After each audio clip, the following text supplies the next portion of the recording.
তোমার বাবার ঘরে সিট, তোমার বাবার ঘরে সিট তুমি ভাগ করে দিবে আমাকে। তা আসন ভাগাভাগি কিসের? জামাতের এই ক্ষমতা দিল কিনা যে ইসলামী আন্দোলন আসন তার কাছে চেয়ে নেবে? পরামর্শ ভিত্তিক যে যেখানে জয়লাভ করতে পারে তারে সেখানে দেওয়া হবে। তোমার আসন ভাগাভাগি তো প্রশ্ন নাই।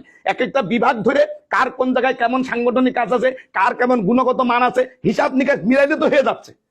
কি কথা কন না কেন? হিসাব মিলাইতে মিলাইতে যে যেখানে পাবে সে সেখানে পাবে। যদি চরমনা 10টা পায় চরমনা 10টা নেবে, এনসিপি 200 পায় এনসিপি 200 নেবে, জামাত যদি 450 পায় জামাত 450 নেবে। কথা বুঝাইতে পারি নাই? তা আসন ভাগাভাগি কিসের? জামাতের এই ক্ষমতা দিল কিনা যে ইসলামী আন্দোলন আসন তার কাছে চেয়ে নেবে? আপনাদের জবাব দিতে পারবেন না, এটা কেমন কথা? আমার তো জবাব থাকবে কথা।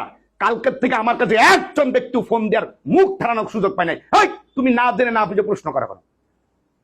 কারণ এক কথায় পীরসের চরমা ছিল সমঝোতা, আলোচনা ভিত্তিক সিট বন্টন হবে, প্রত্যেকের সমান মর্যাদা থাকবে। মামুনুল হক 20টা তোমকটা চেয়ে নেবে কেন? মামুনুল হক তার সাংগঠনিক কার্যক্রম দেখিয়ে, সাংগঠনিক রূপরেখা দেখে, ভালো আলেম দেখে, ভালো প্রার্থী দেখে সে যে করা পায় সে করে নেবে।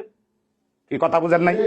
কিন্তু এখান থেকে মোড়লগিরি চলে আসছে, জামাতের মোড়লগিরি। জামাত সিট ভাগ করে দেবে, অমুকের দেবে, তোমার বাবার ঘরে সিট, তোমার বাবার ঘরে সিট তুমি ভাগ করে দিবে আমাকে।